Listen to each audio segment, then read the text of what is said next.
Hola, bienvenidos a un nuevo episodio de Startups sin filtro, donde los emprendedores y todas las personas que hacen parte de este gran ecosistema vienen a contarnos sobre sus experiencias, sus consejos y anécdotas que los han formado en su trayectoria y que el día de hoy nos sirven como guía de este camino de las startups. El día de hoy nos acompaña Héctor Cuesta.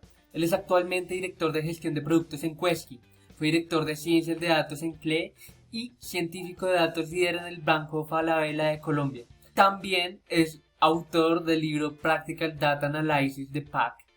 Tiene también un BA en informática y es máster científico en ciencias de la computación. Héctor, te doy la bienvenida y qué genial poder tenerte aquí y que nos puedas contar sobre tus experiencias. ¿Qué tal, Jaime? Un gusto. Muchas gracias por la invitación.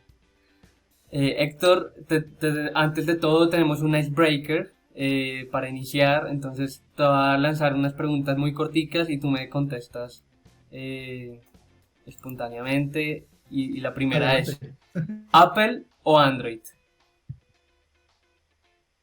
Apple, ¿Aplicación favorita?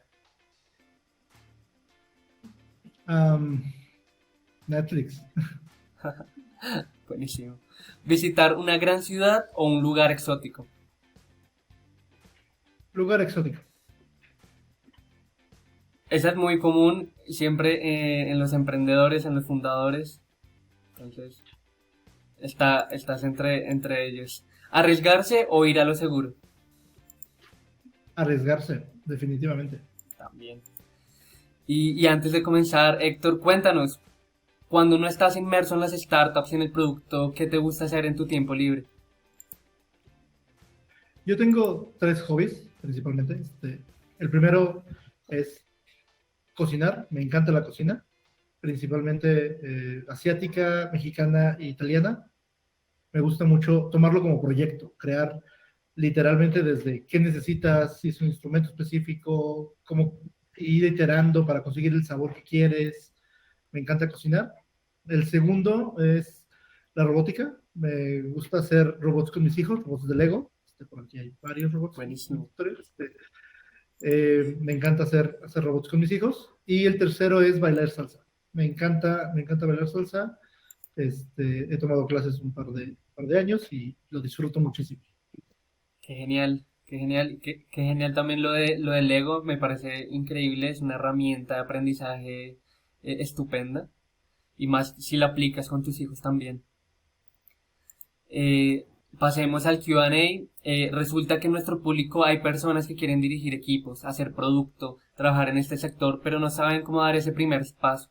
Y pues el camino para ser profesional tampoco está muy claro. No hay como tal carreras académicas de product manager o este tipo de cosas. Y pues eres licenciado en informática, maestro en ciencias de la computación y claramente un experto en data. Queremos que nos cuentes cómo fue ese camino para llegar a ser Director of Product Management. De hecho, el área de producto es muy diversa. Hay gente que viene de marketing, gente que viene de operaciones, gente que viene de áreas técnicas, que al final evolucionan hacia un tema de producto.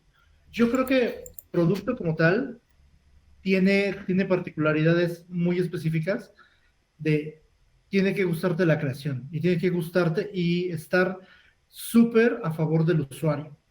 Entonces, de hecho, tu criterio de desempate siempre tiene que ser cuál es la mejor experiencia para mi usuario. Entonces, a partir de ahí, creo que cómo llegué a ser product manager fue un poco accidentado, fue más bien empecé mi carrera del lado de software, después estuve metido muchos años del lado de data y llego a product manager y aquí el tema es que me da la libertad y el leverage de crear.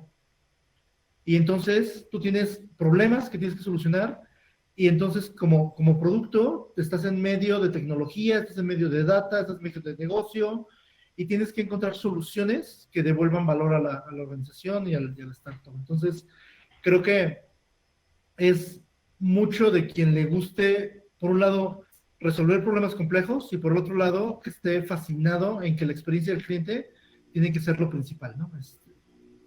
Sí, pues pasa bastante que entonces los product managers entran así como tú dices, de una forma accidentada. Son personas que son perfiles que se forman durante el camino.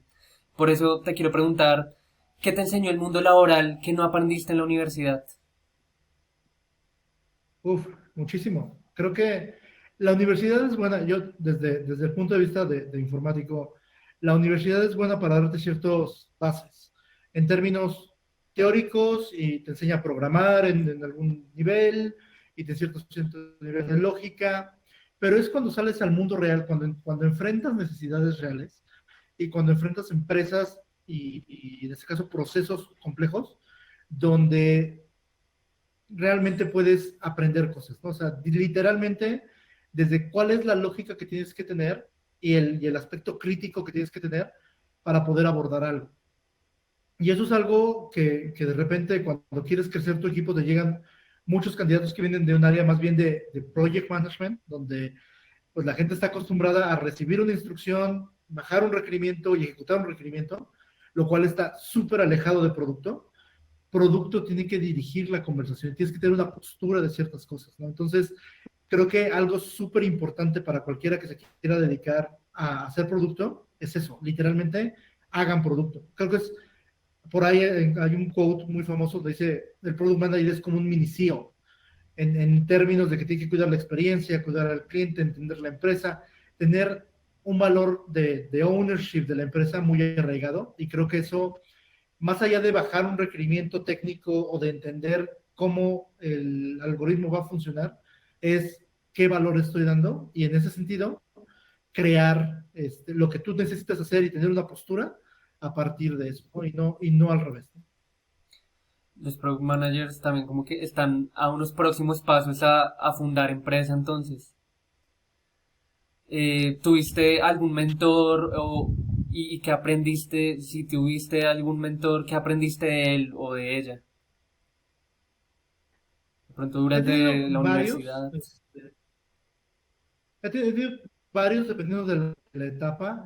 Cuando me cambié de software a data, tuve un mentor que era un investigador físico teórico, muy listo, que me enseñó a ser muy crítico con las cosas y que me enseñó a analizar los problemas de forma diferente. Este, Pensar en el continuo, él decía, ¿no? Porque el área era series de tiempo. Entonces, en lugar de pensar en datos discretos, que fueran datos que se capturan una vez y funcionan así, era más bien como una serie de tiempo de un valor cambiando durante el tiempo puede darnos patrones y darnos mucha más información que el simple dato per se, ¿no? Entonces, tuve un mentor del lado de técnico, del lado de datos. También he tenido mentores del lado de negocios, mentores del lado de negocio que me han explicado principalmente temas, por ejemplo, la negociación. O sea, el product manager, el 40% de su tiempo está negociando cosas. Entonces, el product manager tiene que ser un gran comunicador y tiene que saber negociar, tener diferentes niveles de lectura de un tema, si lo estás presentando hacia el board de directores o si lo estás pensando a sus pares o si lo estás pensando a tu equipo, creo que el nivel de lectura cambia en cada nivel y de todas formas a todos los niveles tienes que llegar a negociaciones, ¿no? Porque al final siempre hay eh, un tema de los recursos son limitados, nunca tenemos recursos infinitos, entonces bajo los recursos limitados, bajo las necesidades actuales, ¿cuál sería la mejor combinación para poder agregar y generar valor? De acuerdo a eso, las habilidades de un product manager son muy diversas. También se involucran en varias áreas en la empresa y deben tener una excelente comunicación para hablar con ingenieros, otros científicos, diseñadores. Me gustaría que en tus propias palabras me digas cuál crees que es bueno, cuáles crees que son esas habilidades que no pueden faltar en este rol y cómo se aplican en el día a día.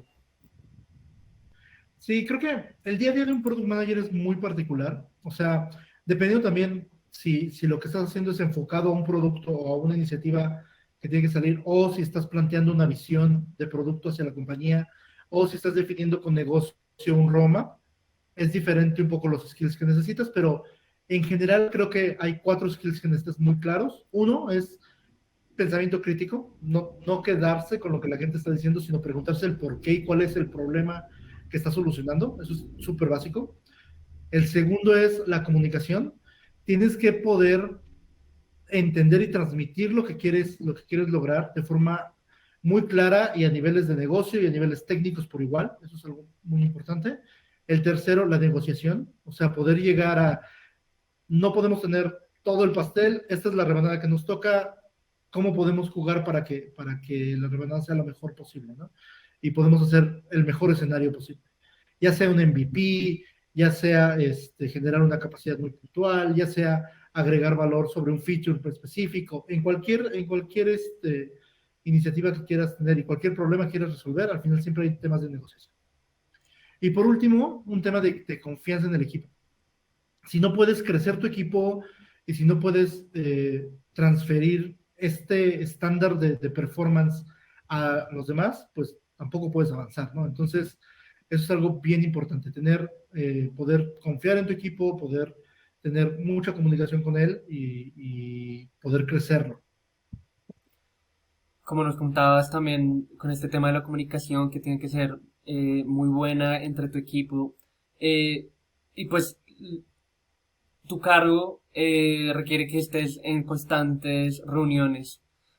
¿Cómo haces para cuáles son esas claves más bien para que esas reuniones sean exitosas y poder comunicar esto a un ingeniero, a un desarrollador, a ese diferentes tipos de cargos que te acompañan constantemente? Ahora, el rol de producto per se es un rol completamente context aware, ¿no? O sea, de hecho, el nombre del juego es contexto. Mientras más contexto tengas del tema, mucho mejor. Ya estemos hablando de un tema de compliance que no estamos cubriendo cierta necesidad de legal, o si estamos hablando de marketing, que necesitamos entender cómo funciona la dinámica de una promoción o de una campaña. O sea, mucho de si ganas o no el día a día es contexto. Tienes que tener mucho contexto. Entonces, en ese sentido, el product manager no puede llegar en ceros al, a la junta. Tienes que llegar con tres cosas. Uno, un objetivo muy claro de qué quieres de la junta. O sea, si es un action item, si es un acuerdo muy puntual, si es una negociación a la que quieres llegar o simplemente estás informando que quede claro el mensaje, siempre tienes que tener un objetivo muy claro para la junta. Segundo, tienes que tener literalmente una postura. O sea, no puedes llegar y decir, bueno, ¿qué quieres, no? O sea, tienes que leer mucho, entender los problemas que se van a tratar en la junta, entender hacia dónde quieres llegar, un tema de factibilidad y de viabilidad también, traerlo un poco entendido y masticado. Ahí los product managers que vienen de áreas técnicas tienen una ventaja, porque comprenden mucho mejor el cómo funcionan las cosas y en ese sentido les puede ayudar a la viabilidad. Pero aún así, en cualquier perfil tienes que llegar estudiado, hacer tu tarea literalmente, ¿no? Es entender que la junta no vas a llegar a ver qué contexto existe porque no vas a avanzar y va a haber cuatro juntas iguales en lo que la gente se educa. Y tercero, ser muy económico con las juntas. O sea, yo lo veo mucho por la métrica de, oye, si tengo 40 gentes aquí escuchándome, pues no podrían hacer algo más productivo, no sé. Y entonces tratar de mantener las juntas pequeñas en un two pizza team máximo, o sea, y cuando tienes que ser de comunicación y grandes, pues también ser muy cuidadoso y respetuoso del tiempo de las personas. Entonces, la junta tiene que ser muy selectiva en, oye, ¿quiénes son las personas que realmente están aportando valor o de las que necesito un insight o las que necesito que estén súper aware de qué estoy construyendo? Y si no entras en esa categoría, pues no te invito, ¿no? Entonces, porque también tienen que ser muy compactas. Un foro donde hay 40 personas y todos quieren opinar, no vamos a llegar nunca a nada, ¿no? Entonces, si lo puedo resumir un poco, yo diría, plantear un objetivo muy claro, tener una postura muy clara y mantener los juntas en petit comité para no generar estas grandes audiencias. Buenísimo, Héctor. También por este camino quiero como enfocarme en las herramientas y esos métodos que utilizas. De seguro que el público habrá escuchado de metodologías ágiles o hasta quizás tú tienes tu propia metodología y tus propias herramientas. ¿Podrías contarnos un poco de qué se tratan? ¿Qué es más que todo y cómo las aplicas pues en tu día a día? Sí, está a tres niveles. O sea, primero, y a lo mejor citando un poco a Isaacson, tenemos el por qué, el qué y el cómo, ¿no? Entonces, para poder entender el por qué, obviamente el crew tiene que ser muy particular entre negocio, las áreas funcionales y producto, entender el por qué estamos haciendo algo. Y ahí se ocupan frameworks como User Story Mapping, como Sprint Design, como ¿cómo se llama? Design Thinking, donde son frameworks diseñados para extraer información y para poder conceptualizar qué quieres construir. Una vez que ya pasas a la segunda etapa, donde necesitas entender el qué, pues ahí puedes entender, por ejemplo, un business case, puedes tener herramientas que te ayudan a diseñar ya muy puntualmente una arquitectura de información, qué es lo que quiero conseguir, a lo mejor haces un low fidelity wireframes ahí para mostrar cómo se vería un prototipo de papel, que nos enseña mucho el qué quiero lograr y cómo quiero que se vea, es algo importante. Y después, a una vez que ya pasa a ingeniería, donde van a desarrollar el cómo, entonces sí vienen más, y eso normalmente lo hacen los ingenieros, diagramas de arquitectura, diagramas de UML para casos de uso, usamos Scrum para poder llevar el desarrollo ágil, y eso ya es más como del día a día, ¿no? Jira para los tableros, etcétera. Y entonces creo que depende de cuál es el momento de producto, el tipo de herramientas que usas, ¿no? Si estás en el por qué, o si estás en el qué, o si estás en el cómo. Buenísimo. Ya que habías nombrado Jira, estas herramientas especializadas en gestión de proyectos y creación, ¿podrías contarnos de qué se tratan y cómo logras alinear esa ejecución para el equipo y la creación del producto? Claro, el Jira te sirve primero para entender y a lo mejor poner en un board los problemas. Una vez que están estas iniciativas, estas épicas dentro del board, ahora hay que tomarlas y separarlas en features. Y esos features después se convierten en historias. Y entonces, tanto el equipo entiende las historias y puede ir viendo dónde está su historia, quién está desarrollando qué, en qué estatus está, si le están probando. Estas herramientas ayudan mucho a la coordinación per se. O sea, pero obviamente es el resultado de todo un trabajo de diseño previo. Entonces tú haces el diseño previo, tú lo entiendes y entonces ya una vez que tienes el diseño de qué quieres construir, pasas al cómo y en el cómo desmenuzas un poco en historias y después el equipo técnico va llevando el sprint con la herramienta, con Jira, para ver el board, las diferentes fases. Ahí depende mucho de la naturaleza del equipo y de cómo se sientan cómodos, cuántas columnas quieren, ¿no? Si quieren solamente el to do, el doing y el done, o si quieren hacer cosas mucho más elaboradas, metiendo columnas donde están testing, etcétera. Eso más bien es más del equipo y de cuál es la dinámica del equipo, pero en realidad este tipo de herramientas como Jira o Trello te ayudan a llevar esos boards y a llevar como la comunicación de qué está haciendo el equipo y cómo se parten estas grandes épicas en pequeñas tareas. Buenísimo, Héctor. Y ya para ir finalizando, por favor, ¿podrías darle un consejo a los futuros PM o a esas personas que quieren empezar su vida profesional en el campo en el que laboras, pero que aún no saben cómo dar ese primer paso? Hay muchos como ensayos, ¿no? Yo en lo personal me gusta mucho asistir a eventos tipo hackatones o startup weekends, donde el objetivo, y más si estás estudiando, es crear, ¿no? Entonces, en un par de horas, lo que tienes que hacer es juntar un equipo, entender las capacidades, plantear un problema, plantear un resultado y generarlo, ¿no? Entonces, esto es algo que en estos eventos se ve muy apretado y muy, muy apresurado muchas veces, pero que es algo que incluso dentro de un grupo de amigos o en un grupo de compañeros de la universidad podrían empezar a hacer y podrían generarlo como un producto que a lo mejor no les tome 50 horas, que les tome un par de semanas o un par de meses, pero entonces que empiecen a crear, ¿no? Algo bien interesante de cuando escribes, los editores te dicen, ¿quieres ser escritor? Escribe. ¿Quieres ser programador? Programa.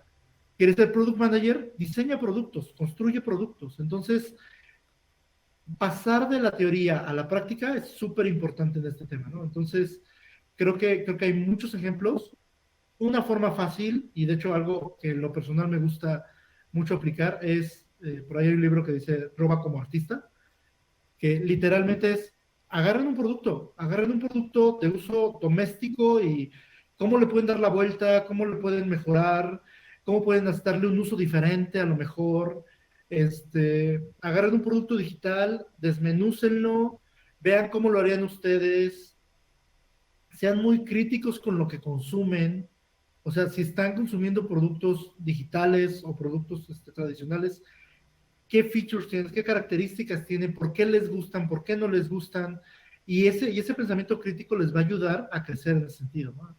También hablar mucho en números, ¿no? Tratar de ser muy numérico y generar esta visión de, ok, para poder moverme necesito entender los números, qué problema estoy resolviendo, a cuánta gente afecta. Hay mucha gente que va por la vida generando soluciones y después busca el problema. Eso es un enfoque súper erróneo, ¿no? Tienes que primero encontrar problemas y después buscar la solución. Suena chistoso, pero así pasa, ¿no? Entonces, si puedo darle un consejo a alguien para entrar a este mundo de la creación de productos y el diseño de productos y llevar un producto al mercado es, háganlo. Busquen algo que quieran hacer y construyanlo. Busquen algo que quieran vender y salgan y véndanlo. Entonces, es algo bien interesante, ¿no? Tomar algo como proyecto, entenderlo y cómo lo puedes volver un producto y cómo lo puedes comercializar, cómo entiendes si el cliente quiere el producto o no. Eso es algo bien importante. Creo que muchos emprendedores al principio se ignoran el market fit, ignoran al usuario y asumen que los usuarios van a querer lo que ellos quieren, y eso es de los principales errores. Y en ese sentido, pues equivóquense rápido, equivóquense muchas veces, y eso les va a dar un aprendizaje bien interesante. La cultura latinoamericana castiga mucho el error y castiga mucho el fracaso. Eso es algo que, por ejemplo, en la cultura americana o en diferentes culturas es diferente. En las otras culturas se incentiva el error porque estás aprendiendo. Entonces, lo que tenemos que hacer como cultura es facilitar el error, facilitar el que puedas estar iterando, el que puedas generar diferentes opciones y que si no funciona algo, pues no te sientas derrotado, sino que sigas en el siguiente nivel y buscas otra opción. Entonces, construyan, equivóquense, aprendan. Creo que eso sería lo que yo les recomendaría. Valiosísimo todo lo que nos has contado el día de hoy, Héctor. Experiencias, anécdotas, todo esto que construye el ecosistema y que pones ese granito de arena. Muchísimas gracias, Héctor, por estar el día de hoy. Estoy seguro que va a ser muy, muy buen contenido para nuestros oyentes, para las personas que nos ven. Y nada, esperamos que puedas estar en otro espacio de Soy Startup Latam y como siempre, bienvenido. Un gusto y muchas gracias por la invitación. Hasta luego.